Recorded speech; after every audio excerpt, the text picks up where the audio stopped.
Ada 3 hal yang membuat saya memantapkan pilihan kepada Pak Anies. Satu, yaitu pidato yang ini.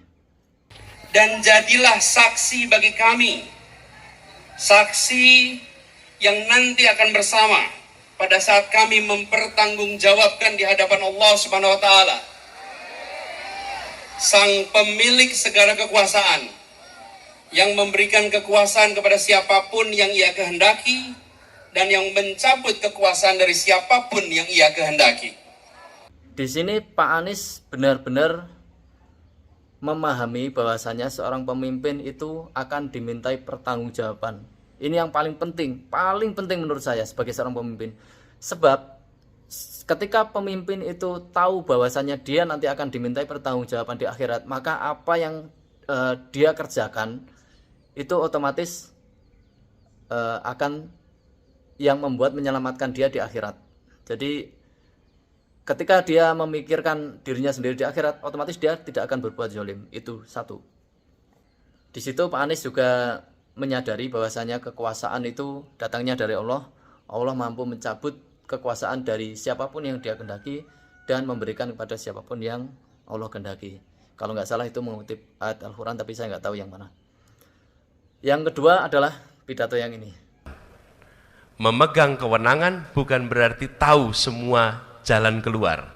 Memegang kewenangan artinya mau membuka telinga, mau membuka mata untuk mendengar, untuk meresap, dan kemudian menjadikan itu sebagai kebijakan. Itu prinsip yang kita ingin pegang. Coba meraih kewenangan dengan cara-cara yang tidak benar, maka negeri ini akan dikelola dengan tidak benar. Di sini Pak Anies beberapa kali, bukan hanya di sini, tapi di pidato-pidato yang lain selalu menghindari kata kekuasaan. Apa maksudnya? Jadi Pak Anies mengganti kata kekuasaan dengan kewenangan. Jadi Pak Anies sangat menyadari bahwasanya kekuasaan itu berada di tangan rakyat. Dan sebagai presiden itu hanya memegang kewenangan.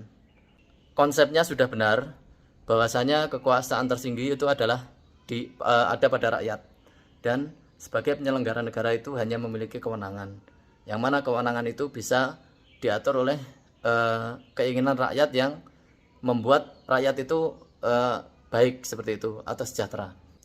Nah, yang ketiga adalah Pak Anies itu selalu dicalonkan, jadi bukan mencalonkan. Dari beliau jadi gubernur sampai sekarang menjadi capres itu selalu dicalonkan, jadi bukan mencalonkan diri. Artinya apa?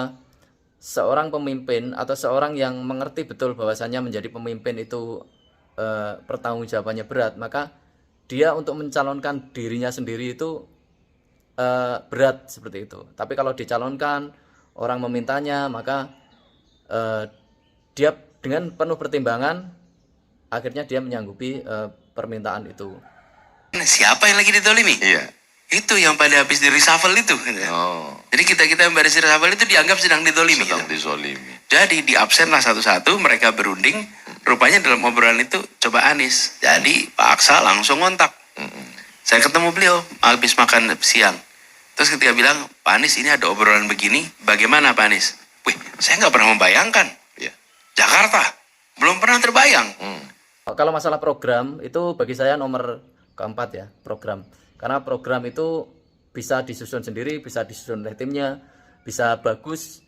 Tapi kalau dari pribadinya itu tidak mengerti bahwa apa arti pemimpin atau konsep pemimpin itu seperti apa, bahwa pemimpin itu dimintai pertanggungjawaban, bahwa pemimpin itu yang memegang kekuasaan itu rakyat, maka program-program yang bagus itu akan sia-sia.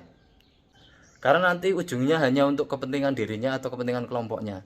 Tapi kalau orang mengerti konsep kepemimpinan dan tanggung jawab, maka apapun programnya insya Allah akan untuk kepentingan rakyat seperti itu.